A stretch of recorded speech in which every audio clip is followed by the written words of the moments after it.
나이 먹은 게 배렸어. 그리스도의 신부의 나라를 우리나라. 그리스도 신부의 나라. 그리스도 신부가 될 때까지 지금 단장을 하고 고생을 하고 아프고 기도하고 병들고 그러면서도 이제 병들면서 나이 먹어서 들고 우리가 또 관리를 잘못해서 들잖아요. 그런 과정을 통해서 그리스도 신부로 단장, 신부가 단장.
남의 거를 끌 때다 발라. 요거는 그렇게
(11월 3일) 주일 예배를 시작하도록 하겠습니다. 여호와는 나의 목자시니 내게 부족함이 없으리로다. 그가 나를 푸른 풀밭에 누이시며 쉴만한 물가로 인도하시는도다. 내 영혼을 소생시키시고 자기 이름을 위하여 의의 길로 인도하시는도다. 내가 사망의 음침한 골짜기로 다닐지라도 해를 두려워하지 않을 것은 주께서 나와 함께 하심이라. 주의 지팡이와 막대기가 나를 안위하시나이다. 주께서 내 원수의 목전에서 내게 상을 차려주시고 기름을 내 머리에 부으셨으니 내 잔이 넘치나이다. 내 평생의 선하심과 인자하심이 반드시 나를 따르리니 내가 여호와의 집에 영원히 살리로다. 아멘. 저희들을 창세전에 택정하시고 여기까지 인도해 주신 주님 감사드립니다. 오늘 예배 가운데 임재하여 주시고 이 예배가 신령과 진정으로 드려지는 예배가 되게 하여 주시옵소서. 이 모든 말씀 거룩하신 예수님의 이름으로 기도드리옵나이다. 아멘. 찬송가 1장입니다. 만복의 근원 하나님 온 백성 찬송 드리고 저천사여 찬송하세. 찬송 성부 성자 성령 아멘. 사도신경 하심으로 신앙 고백하시겠습니다. 전능하사 천지를 만드신 하나님 아버지를 내가 믿사오며 그의 아들 우리 주 예수 그리스도를 믿사오니 이는 성령으로 잉태하사 동정녀 마리아에게 나시고 본디오 빌라도에게 고난을 받으사 십자가에 못 박혀 죽으시고 장사한 지 사흘 만에 죽은 자 가운데서 다시 살아나시며 하늘에 오르사 전능하신 하나님 우편에 앉아 계시다가 저리로서 산자와 죽은 자를 심판하러 오시리라. 성령을 믿사오며 거룩한 공회와 성도가 서로 교통하는 것과 죄를 사하여 주시는 것과 몸이 다시 사는 것과 영원히 사는 것을 믿사옵나이다. 아멘.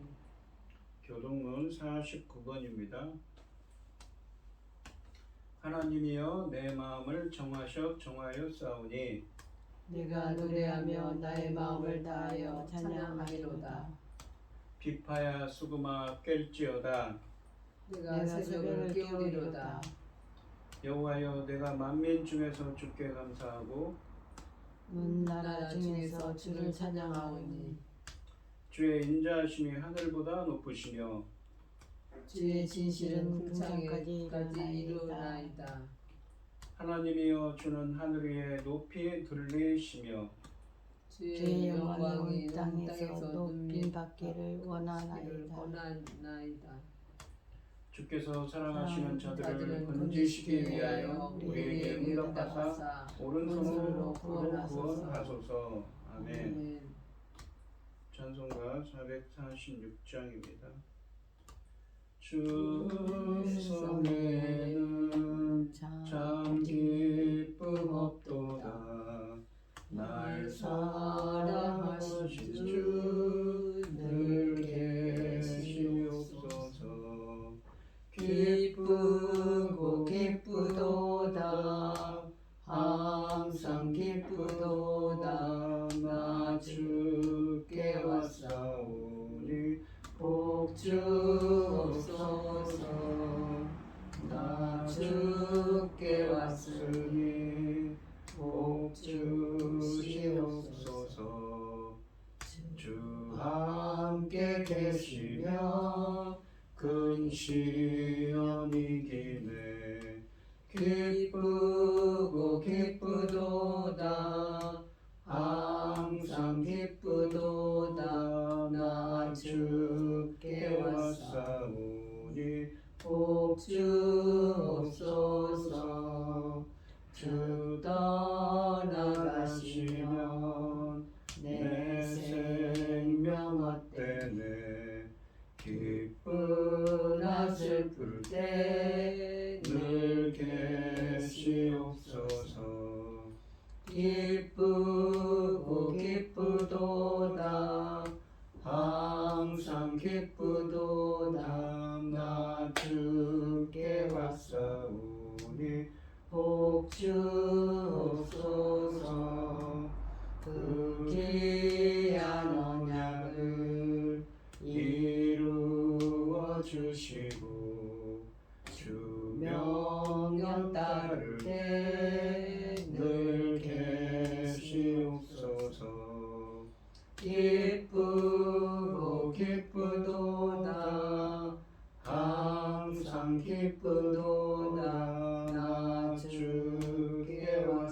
구하오니 복주옵소서. 아멘. 기도하겠습니다. 여호와께 감사하고 그의 이름을 불러 아뢰며 그가 하는 일을 만민 중에 알게 할지어다. 그에게 노래하며 그를 찬양하며 그의 모든 기이한 일들을 말할지어다. 그의 거룩한 이름을 자랑하라. 여호와를 구하는 자들은 마음이 즐거울지로다. 아멘. 천지 만물을 지으신 전능하신 하나님 아버지, 어리석고 보잘것없는 저희를 자녀 삼으시고 아버지의 사랑 가운데 살아가게 하심을 참으로 감사드립니다. 전능하신 하나님 아버지, 지금 세상은 온갖 일로 어지럽고 복잡하기가 이루 말로 다할 수 없습니다. 그럼에도 저희들 이 시간 하나님 앞에 예배드릴 수 있도록 인도하셨으니 참으로 감사드립니다. 전능하신 하나님 아버지, 저희 나라 대한민국을 기억하여 주시옵소서. 불쌍히 여겨 주시옵소서. 긍휼을 베풀어 주시옵소서.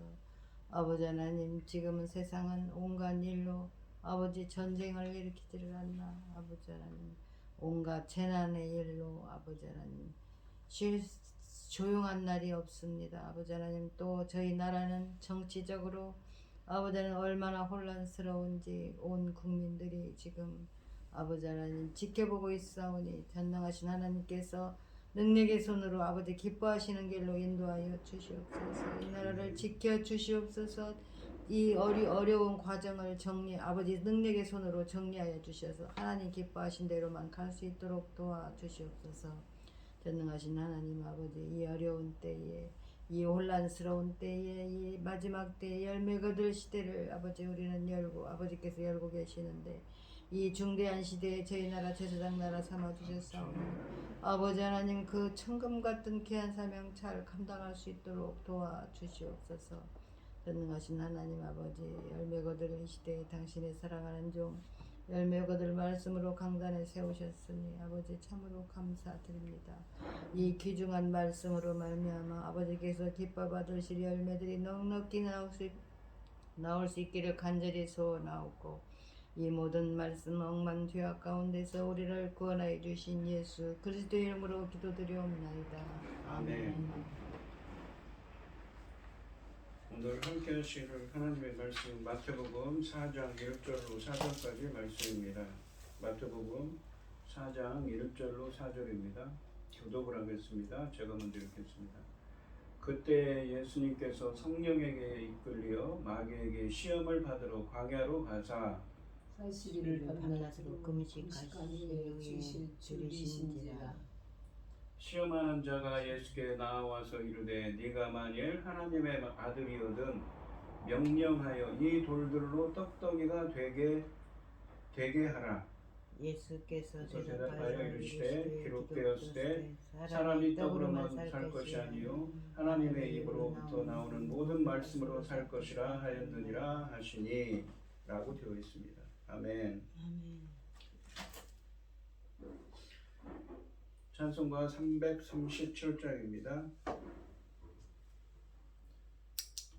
내 모든 시험 무거운 짐을 주 예수 앞에 아뢰이며 근심에 쌓인 날 돌아보사 내 근심 모두 맡으시네. 무거운 짐을 나 홀로 지고 견디다 못해 쓰러질 때 불쌍히 여겨 구원해 주리. 은혜의 주님 오직 예수.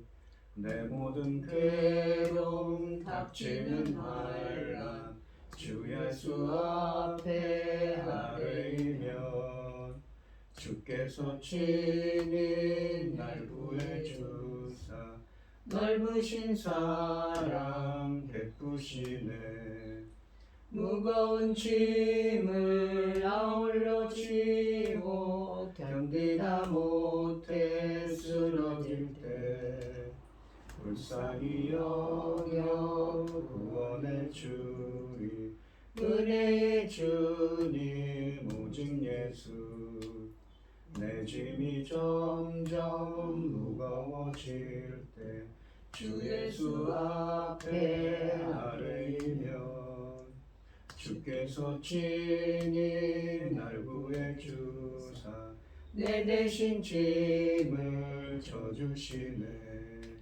무거운 짐을 나 홀로 지고 견디다 못해 쓰러질 때 불쌍히 여겨 구원해 주리 은혜의 주님 오직 예수. 마음의 시험 무서운 죄를 주 예수 앞에 아뢰이면 예수는 나의 능력이 되사 세상을 이길 힘주시네. 무거운 짐을 나 홀로 지고 견디다 못해 쓰러질 때 불쌍히 여겨 구원해 주리 은혜의 주님 오직 예수. 아멘. 오늘 함께 하실 하나님의 말씀의 제목은 광야의 시험입니다. 오늘 본문 말씀에 보시면 예수님께서 공생애를 시작하시는데 광야의 성령에 이끌려 광야에 나가셔서 마귀에게 이 시험을 받으시면서 공생애를 시작하고 계십니다. 1절 말씀을 보시면 그때에 예수님께서 성령에게 이끌려 마귀에게 시험을 받으러 광야로 가사라고 되어 있습니다. 이 본문에 보시면 성령에게 마귀에게로 번역된 이 두 말씀에서 모두 이 에게라고 되어 있는데 이 에게라고 번역되어 있지만 헬라어 원문으로 보시면 무엇에 의하여를 의미하는 전치사 휘포를 사용하고 있습니다. 성령에 의하여, 마귀에 의하여를 의미합니다. 본문은 성령께서 예수님을 인도한 행위자임과 동시에 마귀가 예수님을 시험하는 행위자임을 분명히 보여주고 있습니다. 본문은 그때라는 말로 시작하고 있습니다. 그때라는 말은 이 시험 이야기가 앞장에 있는 마태복음 3장에 있는 세례 요한의 세례를 받으시고 예수님이 예수님의 위에 비둘기 같은 성령이 내리시고 또 하늘로부터 소리가 있어서 하나님의 아들이라는 하나님의 목소리가 하늘로부터 들린 일과 긴밀하게 연결되어 있음을 시사해주고 있습니다. 또한 본문에 보시면 이 성령에게 이끌려라는 말도 이 인도되다라는 수동태입니다. 예수님은 성령에 의해서 이끌려 마귀에 의해 시험을 받기 위해 광야로 가셨습니다. 성령은 예수님의 세례를 받으실 때 예수님 위에 임하셨으며 예수님이 이 땅에 계시는 동안 예수님을 이끄셨는데 앞으로 제자들이 사명을 감당할 수 있도록 힘을 주시는 분이기도 합니다. 성령은 예수님의 지상 생애 동안 그분을 모든 단계에서 인도해 주신 친밀한 분이십니다. 또한 성령께서 성경에서 성령의 인도하심은 하나님의 뜻을 실행하는 것과 관련이 있습니다. 오늘 본문에서도 성령께서는 주도권을 강조하심으로써 예수님의 시험이 하나님의 뜻과 계획을 실행하는 것임을 암시하고 있습니다. 이 이사야서 63장 10절로 14절 말씀을 보시면 이 이사야서에 보시면 출애굽 때 이야기를 회상하면서 이런 얘기를 합니다. 그들이 반역하여 주의 성령을 근심하게 하였으므로 그가 돌이켜 그들의 대적이 되사 친히 그들을 치셨더니 백성이 옛적 모세의 때를 기억하여 이르되 백성과 양떼의 목자를 바다에서 올라오게 하신 이가 이제 어디 계시냐? 그들 가운데 성령을 두신 이가 어디 계시냐? 우리 영광의 발이 모세의 오른손을 이끄시며 그의 이름을 영원하게 하려 하사 그들 앞에서 물을 갈라지게 하시고 그들을 기품으로 인도하시되 광야에 있는 말같이 넘어지지 않게 하신 이가 이제 어디 계시냐? 여호와의 영이 그들을 골짜기로 내려가는 가축같이 편히 쉬게 하셨도다. 주께서 이와 같이 주의 백성을 인도하사 이름을 영원롭게 하셨나이다 하였느니라 라고 하십니다.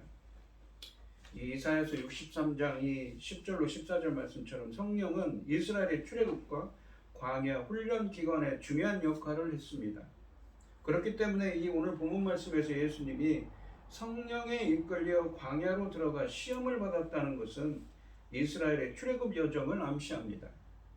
예수님께서 요단강에서 세례를 받고 광야로 들어가시는 장면은 마치 이스라엘이 이집트를 탈출하여 홍해를 건너 광야로 들어간 이스라엘을 생각하게 합니다. 그래서 이 고린도전서 10장 2절 같은 말씀은 이 광야로 이 홍해를 건넌 사건을 무엇으로 표현합니까? 성령 세례로 표현을 하죠. 이것은 이 예수님의 사역인 새 출애굽이라는 주제를 고려할 때 새 출애굽을 시작하기 위한 준비는 광야에서 이루어지고 그 다음에 새 출애굽의 실제적인 혜택을 경험하게 되기 때문에 예수님께서 공적 활동을 위한 출발점을 광야로 삼으신 것은 이 당연한 것입니다. 앞에서도 설명했듯이 마귀에게 시험을 받으러라는 문구는 마귀에 의해 시험을 받기 위해의 의미입니다. 예수님을 광야로 인도하신 분은 성령이지만 실제로 그분을 시험하는 자는 마귀였습니다. 마귀는 무엇입니까? 바로 사탄, 적그리스도와 동의어죠. 그리고 시험을 받으러로 번역된 동사는 미완료형입니다. 그러니까 계속되고 있는 것입니다. 40일 동안 예수님이 금식하실 때 끊임없이 계속 마귀가 시험했다는 의미입니다. 예수님을 광야로 이끈 성령님은 예수님의 시험을 주도하고 계십니다.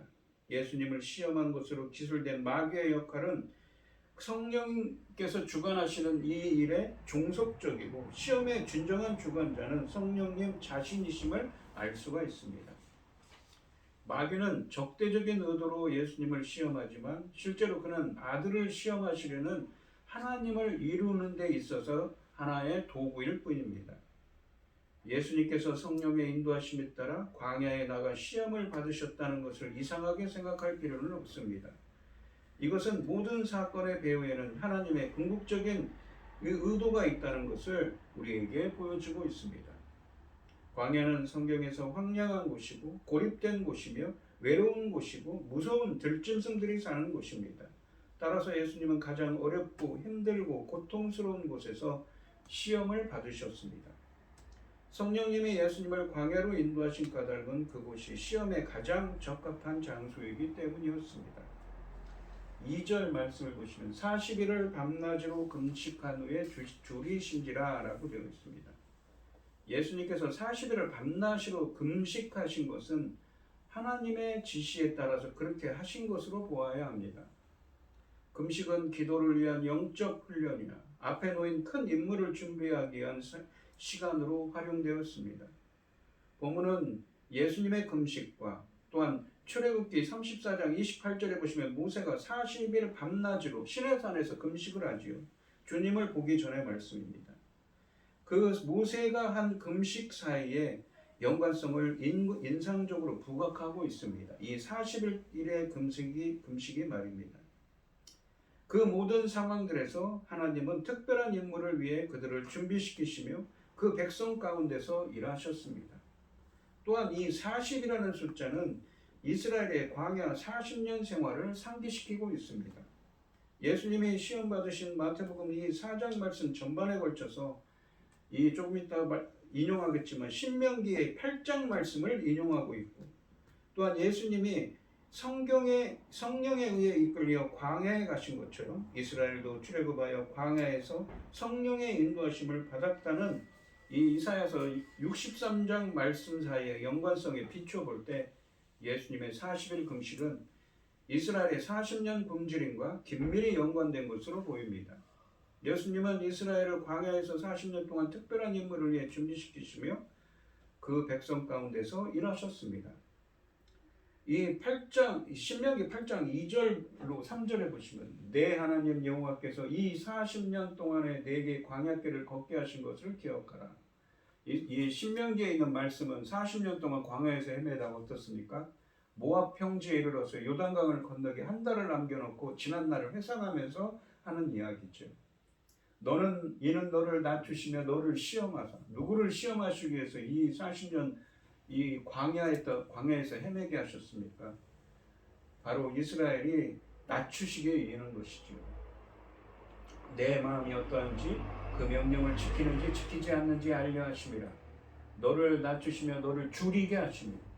오늘 본문에 예수님을 줄이게 하셨죠. 하시는 것처럼 하나님께서 이스라엘도 줄이게 하셨어요. 배고프게 하시며 또 너도 알지 못하며 내 조상들도 알지 못하던 만나를 내게 먹이신 것은 사람이 떡으로만 사는 것이 아니요 여호와의 입에서 나오는 모든 말씀으로 사는 줄을 네가 알게 하려 하심이니라 라고 하십니다. 이 마태복음 4장 2절 말씀에서 예수님이 40일 금식 후에 줄이신 것처럼 신명기 8장 3절 말씀해 보시면 이스라엘도 광야에서 배가 고팠습니다. 출애굽 때 이스라엘이 경험했던 것을 예수님이 손수 경험하신 것입니다. 이것은 새로운 출애굽을 이루기 위해서입니다. 마치 이 새로운 출애굽, 그러니까 예수 그리스도를 통한 새로운 출애굽이 무엇이냐면 바로 구원이지요. 이스라엘을 출애굽에서 구원하셨던 것처럼 마치 그러한 출애굽 모티브처럼 예수님의 구원도 새로운 출애굽으로 표현하고 있는 것입니다. 우리는 예수님이 40일을 금식하는 동안에 줄이게 되었다고 생각할 수 있지만 이 마태복음 4장 2절 말씀은 헬라어로 보시면 금식한 후에 줄이게 되었다는 것을 강조하고 있습니다. 예수님은 우리와 같은 사람이기 때문에 40일을 밤낮으로 금식하신 후에 심히 줄이셨습니다. 예수님의 시험은 금식 초기가 아니라 40일 동안 인내하고 나서 받은 것이므로 사탄이 시험한 순간은 매우 배고픈 상태였습니다. 이처럼 본문은 하나님의 아들 예수님께서 인간의 육체적 필요로부터 자유로운 분이 아니셨음을 명확히 하고 있습니다. 그래서 하나님의 아들이신 예수님의 이 신성을 특별히 강조하면서도 본문은 예수님의 인성도 함께 강조하고 있습니다. 3절 말씀해 보시면 시험하는 자가 예수께 나와서 이르되, 시험하는 자는 누구입니까? 바로 1절에 나오는 마귀죠. 마귀가 시험한다고 했는데 네가 만일 하나님의 아들이여든 명령하여 이 돌들로 떡덩이가 되게 하라 라고 하십니다. 이 시험하는 자가 예수님께 왔습니다. 시험하는 자는 1절 말씀에 나오는 마귀입니다. 이 말씀은 마귀의 파멸하려는 속성을 드러내고 있습니다. 그러나 하나님의 시험은 선한 결과를 내기 위함입니다. 이 시험이라는 것이 무엇이고 테스트하다, 증명하다는 의미죠. 연단의 의미도 있습니다. 우리 성경에서 보시면 하나님이 하시는 테스트는 무엇입니까? 어떤 사람들을 마치 99.9%의 정금이 나오기까지 재련하는 과정 같은 것이죠. 하지만 이 마귀가 하는 시험은 무엇입니까? 바로 유혹이지요. 좋은 게 아닙니다. 이 지난 시간에 얘기했던 마태복음 3장 17절 말씀에서 하나님의 아들로 알려진 그 아들이 본문에서 시험을 받고 있는데 사탄의 첫 번째 시험은 하나님의 아들로서 돌을 빵으로 만들라는 것입니다. 첫 번째 시험은 백성의 배를 채워주는 메시아로 활동하라는 시험이 아닙니다. 왜냐하면 배고픈 것이 누구입니까? 배고파하는 것은 백성입니까? 아니지요. 이 본문에 보시면 예수님 자신이 바로 배고파하기 때문입니다. 예수님으로 하여금 아들의 신분을 의심하게 만들려는 시험도 아닙니다. 이 본문에 보시면 네가 만일 하나님의 아들이거든 이라고 마귀가 말하는데 이 문구는 헬라어 문법적으로 만일이라면, 만일 무엇이라면 이라는 말과 이 직설법 문장이 이어진 것으로 되어 있는데 이것은 예수님이 하나님의 아들 되심의 진실성을 인정하고 시작하는 과정입니다. 그러니까 이 의심하는 게 아닌 거죠. 네가 만일 하나님의 아들이거든, 네가 정말 하나님의 아들이냐? 라고 묻는 게 아니라 너는 하나님의 아들이기 때문에 라는 의미로 해석되어야 합니다. 여기서 만일이라는 의미는 의심을 의미하지 않습니다. 사탄은 예수님이 하나님의 아들이라는 것을 부정하며 시험하는 것이 아니라 이 사실을 전제하고 시험을 하고 있습니다. 그러므로 이 시험은 하나님의 아들이신 예수님의 특별한 능력과 지혜를 악용하고 남용하게 하려는 것입니다. 즉 사탄이 예수님의 정체를 의심한다거나 예수님으로 하여금 자신의 정체를 의심하도록 만들기 위해 사용된 표현이 아닙니다. 사탄도 예수님의 정체를 알고 예수님도 자신을 하나님의 아들로 알고 있습니다. 그래서 사탄은 예수님께서 하나님의 아들이기 때문에 아들의 능력을 자신의 목적을 위해 먼저 사용하라고 시험하고 있는 것입니다. 구약성경에서 이 출애굽할 때 이 출애굽기 16장 말씀해 보시면 이스라엘이 배고픔을 해결받지 못한 상황에서 하나님과 모세를 원망했었는데 사탄은 예수님으로 하여금 현재 상태에 대해서 하나님을 신뢰하지 말고 자신의 신적 능력을 사용해서 스스로 문제를 해결하라고 유혹하고 있는 것이지요. 신적 능력이 없는 사람에게는 별 돌이 빵으로 만들라는 것이 유혹이 되지 않지만 예수님처럼 메시아로서 신적 능력과 지위를 가진 예수님에게는 분명히 유혹이 맞습니다. 마태복음 14장 19절 말씀해 보시면 예수님은 빵 5조각과 물고기 2마리로 5,000명 이상의 사람들을 먹이신 분입니다. 그러므로 돌을 떡으로 바꾸는 것은 말도 안 되는 것이지요. 예수님에 대한 이 같은 시험은 그분이 금식하며 줄이신 것이 아들에 대한 아버지의 뜻에 따른 것이었음을 전제로 하여야만 올바르게 이해될 수 있습니다. 그러니까 이 같은 시험이 그분이 금식하며 줄이신 것이 아들에 대한 아버지의 뜻이었다는 것이지요. 그러므로 돌들이 이 떡덩이가 되게 하는 것은 결국 하나님의 뜻을 거역함이었습니다. 그러므로써 아들로서의 불순종을 나타내는 행위가 될 수밖에 없었습니다. 따라서 이 시험의 내용은 다음과 같이 풀이될 수 있을 것입니다. 예수님께서는 눈앞의 고통에서 벗어나시기 위해 메시아의 능력을 사용하실 것인가? 아니면 아버지의 뜻에 따라 고난과 죽음의 길을 받아들이실 것인가입니다. 이 유혹은 하나님의 아들이신 예수님이 그분의 능력을 자기 자신을 위해 사용할 것인지 그를 보내신 하나님의 뜻을 이루는 데 사용할 것인지에 관한 것입니다. 하나님은 하나뿐인 아들에게 모든 권리를 행사하라며 이 땅에 보내시지 않았습니다. 가서 사람들을 섬기는 종이 되라고 보내셨습니다.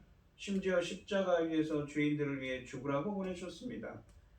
그러니까 이타적인 삶을 살라고 그랬죠. 너 자신을 위한 삶을 살라고 하신 것이 아닙니다. 이러한 사실을 잘 아시는 예수님은 십자가 죽음 앞에서도 너무너무 힘들고 어려웠지만 뭐라고 그러셨습니까? 마가복음 14장 36절 말씀에서 아버지께는 모든 것이 가능하오니 이 잔을 내게서 옮기시옵소서. 그러나 나의 원대로 마옵시고 아버지의 원대로 하옵소서라고 기도하셨습니다.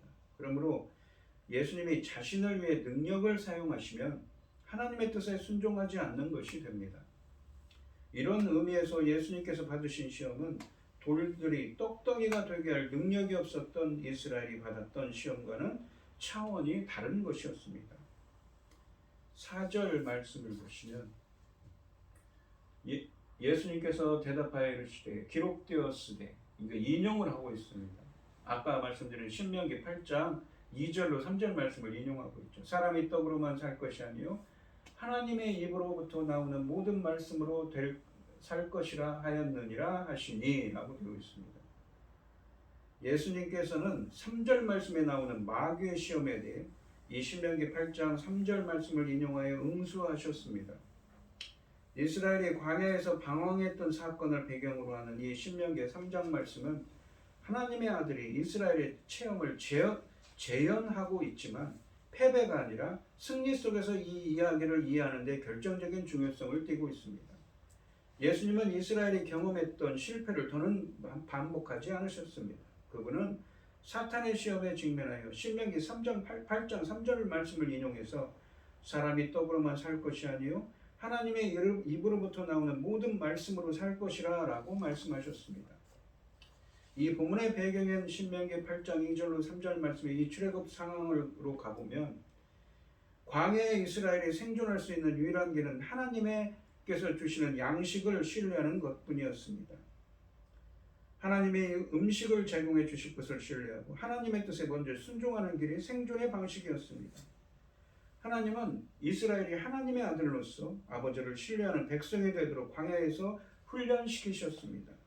하나님은 이스라엘을 먹고 사는 문제에 매달려 불안에 떠는 존재로 부르신 것이 아니었습니다. 그러나 출애굽기 16장 말씀해 보시면 해방을 맞은 지 2달 보름 만에 이스라엘 백성은 모세와 아론을 원망하기 시작합니다. 그들은 이집트에 있을 때는 살진 고기를 먹었다고, 떡과 고기를 먹었다고 불평을 했지만 광야에 나와서 자신들을 죽게 했다고 불평하기 시작했습니다.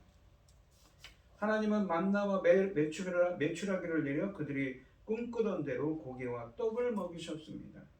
하나님은 그들이 내일을 위해 양식을 저장하지 않아도 안식일에는 들에 나가지 않아도 굶지 않을 것이라고 약속하셨지만 그들은 그 약속을 지키지 않고 안식일에도 나가서 이 만나를 찾아다녔지만 찾을 수가 없었습니다. 이스라엘은 배고픈 과정을 겪으면서 자신들을 먹이시는 분이 하나님이신 것을 깨달을 수 있었습니다. 하나님의 말씀에 의존해서 선택과 포기를 결정하는 길이 생존의 방식인 사실을 깨달아야 했습니다. 배고픔은 자신들이 원하는 편리한 때가 아니라 하나님이 원하시는 적합한 때에 해결됩니다. 그러나 하나님 말씀을 신뢰하지 못한 사람들은 내일에 대한 불안을 가지고 있지요. 그래서 안식일에도 들에 나갑니다. 이와 같이 하나님의 뜻에 우선권을 두어야 했지만 하나님의 아들이었던 이스라엘은 하나님의 뜻에 순종하는 데 실패했던 것이지요. 결국 시험에 실패한 백성들은 약속의 땅을 얻지 못하고 40년 동안 광야를 헤매게 되었던 것이지요. 그리고 그 다음 세대들이 신명기에서 무엇입니까? 약속의 말씀을 듣고 가나안 땅에 들어갔던 것입니다. 그러니까 그 40년 세월 동안 하나님을 믿지 않던 자들은 어떻습니까? 광야에서 죽어갔던 것이지요. 이제 하나님의 아들이고 하나님의 백성을 대표하는 예수님은 광야에서 굶주린 옛 백성의 상태를 경험하고 계십니다. 사탄은 하나님의 아들에게 배를 채우는 것이 먼저 해결해야 하는 문제이므로 힘을 그쪽에 쓰라고 하고 있습니다. 그러나 예수님께서 땅에 오신 목적은 백성을 구원하는 것, 곧 스스로 낮아져서 하나님의 구원 계획을 성취하는 것이었습니다. 이것은 예수님께서 산상설교에서 말씀하신 이 마태복음 6장 32절과 33절 말씀과 비슷한데, 하나님은 사람을 부르실 때는 먹고 사는 문제 이상의 뜻을 두고 계신다고 합니다. 마태복음 6장 3절로 4절 말씀을 6장 32절로 33절 말씀을 보시면 이는 다 이방인들이 구하는 것이라 너희 하늘아버지께서 이 모든 것이 너희에게 있어야 할 줄을 아시느니라. 그런즉 너희는 먼저 그의 나라는 무엇입니까? 하나님의 통치죠. 그의 의를, 하나님의 기뻐하시는 뜻을 구하라. 그리하면 이 모든 것을 너희에게 더하시리라 라고 하십니다. 이 마태복음 4장 4절 말씀에서 사람이 떡으로만 살 것이 아니오 라는 문구에는 살기 위해서는 먹어야 되지만 먹을 것이 인생의 전부는 아니라는 뜻이 함축되어 있습니다. 즉 인생에 있어서 무엇보다도 중요한 일은 이 하나님의 말씀이라는 것이죠. 하나님의 뜻에 따라 사는 일이라는 것입니다. 이것은 요한복음 4장 34절 말씀에도 나와 있는데요. 예수께서 이르시되 나의 양식은 나를 보내신 이의 뜻을 행하며 그의 일을 온전히 이루는 이것이니라 라고 말씀하십니다. 이 요한복음 4장 34절 말씀의 기본 취지이기도 한 것입니다. 이 가르침은 너는 마음을 다하고 성품을 다하고 힘을 다하여 내 하나님 여호와를 사랑하려는 신명기 6장 5절 말씀의 쉐마의 내용과도 일맥상통합니다. 이 예수님이 광야에서 시험 받으신 이 이야기에서 우리는 예수님께서 하나님을 마음과 성품과 힘을 다해 사랑하셨다는 사실을 분명히 알 수가 있습니다. 그러므로 예수님께서는 당신 자신의 욕구 충족을 위해 자신의 그 메시아의 능력을 사용하지 않으시고 하나님의 뜻에 순종하여 고난과 죽음을 통해 메시아로서의 사명을 완수하셨던 것입니다. 그리고 그 길을 가고 있는 것이죠. 그런데 이러한 시험을 받고 있는 것입니다. 하나님의 아들 예수님은 광야에서 스스로 겸비하게 되셨고 고난을 통해 순종을 배우시기 위해 극도의 굶주림이라는 시련을 자원하여 감당하셨습니다. 예수님께서는 아버지의 사명을 성취하기 위해 세상에 오셨습니다.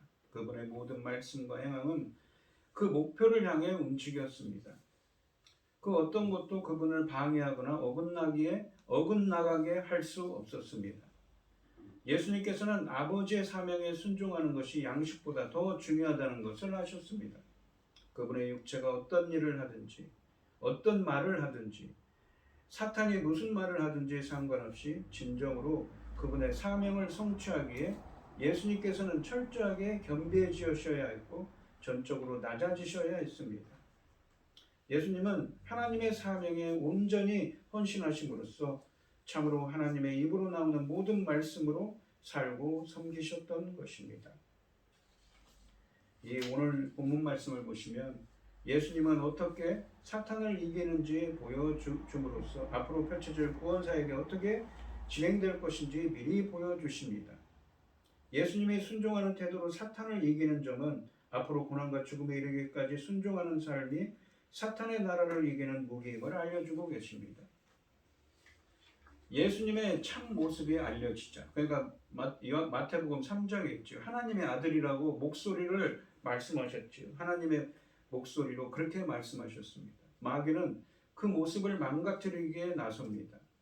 마귀는 예수님이 하나님의 아들이심을 부정하지 않습니다. 다만 세상의 기대에 맞춰 살라고 집요하게 요구합니다.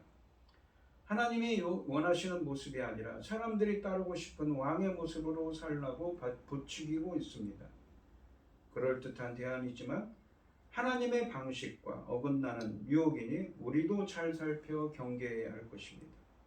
이스라엘은 광야에서 만나를 먹으면서도 하나님의 사랑을 의심하였지만 예수님은 주림 가운데서도 참 생명이 말씀 순종에 달려있다고 고백하며 마귀의 제안을 거부하셨습니다.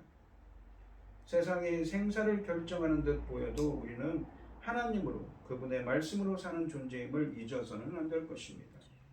오늘 이 시간 우리 성도님들도 예수님처럼 어떤 시험과 유혹에도 성령을 힘입어 내 생각보다는 하나님의 뜻을 먼저 생각하고 그 뜻을 따르는 우리 성도님들이 되시기를 주님의 이름으로 축원드리겠습니다. 기도하겠습니다.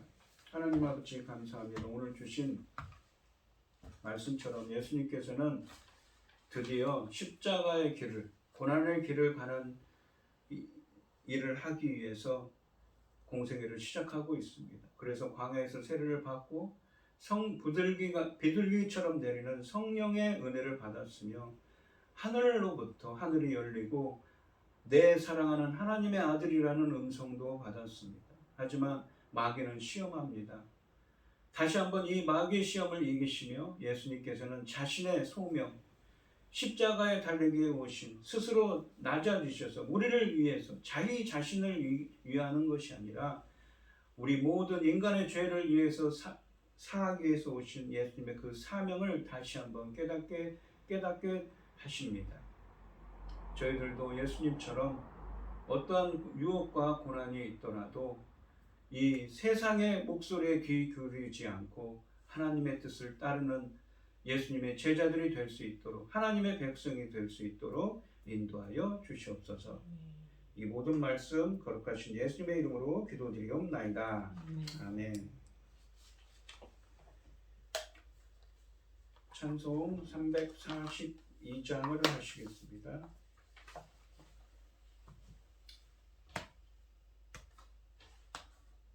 너 시험을 당해 죄 짓지 말고 너 용기를 다해 곧 물리치라. 너 시험을 이겨 새 힘을 얻고 주 예수를 믿어 늘 승리하라. 우리 구주의 힘과 그의 위로를 빌라. 주님 내 편에 서서 항상 도우시리. 내 친구를 삼가 잘 선택하고 너 언행을 삼가 늘 조심하라. 너 열심을 다해 늘 충성하고 온 정성을 다해 주 봉사하라. 우리 구주의 힘과 그의 위로를 빌라. 주님 내 편에 서서 항상 도우시리. 잘 이기는 자는 상 받으리니 너 낙심치 말고 늘 전진하라. 내 구주 예수 힘 주시리니 주 예수를 믿어 늘 승리하라.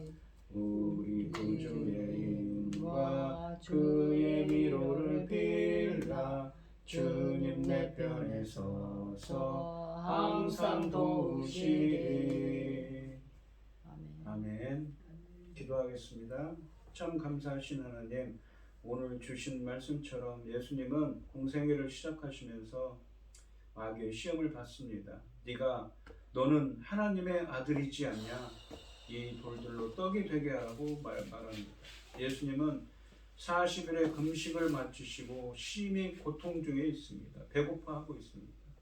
마귀는 그래서 이런 시험을 던지지만 예수님께서는 신명기에 있는 말씀을 주시면서 사람이 떡으로만 살 것이 아니라 하나님의 입으로 나오는 모든 말씀으로 살 것이라고 말씀하십니다. 예수님은 자신의 욕구를 위해, 자신의 이 생각을 위해 온 성육신 하신 분이 아니십니다. 그분은 오직 나 스스로 낮아지시고 겸비해지셔서 우리의 모든 죄를 십자가에 달리기 위해서, 우리의 모든 죄를 다 짊어지시고 십자가에 죽기 위해서 오신 분입니다. 그렇기 때문에 그는 능히 5,000명의 사람들을 먹일 수 있는 오병이어의 기적을 할 수 있는 분임에도 불구하고 하지 않았던 것입니다. 오늘 저희들도 내 생각보다는 예수님처럼 저희들도 성령에 힘입어서 내 생각보다는 하나님의 뜻을 먼저 생각하고 따르는 하나님의 백성이 될 수 있도록 저희들을 인도하여 주시옵소서. 오늘 이 시간 주님께서 주신 많은 은혜와 사랑에 감사드리며 주님께 귀한 예물을 드리는 성도들이 손길들이 있습니다. 드려지는 손길마다 주님께서 기억하시고 주님께서 그 간구와 기도에 귀 기울여 주시고 응답하여 주셔서 하나님의 기뻐하시는 뜻을 행할 수 있도록, 하나님의 뜻을 행할 수 있도록 주님의 인도하시고 함께하여 주시옵소서. 기뻐받아 흠양하여 주실 줄 믿사오며 이 모든 말씀 거룩하신 예수님의 이름으로 기도드리옵나이다. 아멘. 축도하심으로 오늘 예배를 마치겠습니다. 이제는 주 예수 그리스도의 은혜와 아버지 하나님의 극진하신 사랑과 성령의 교통하심이 성도들 머리머리 위에 이제로부터 영원히 함께 있을지어다. 아멘.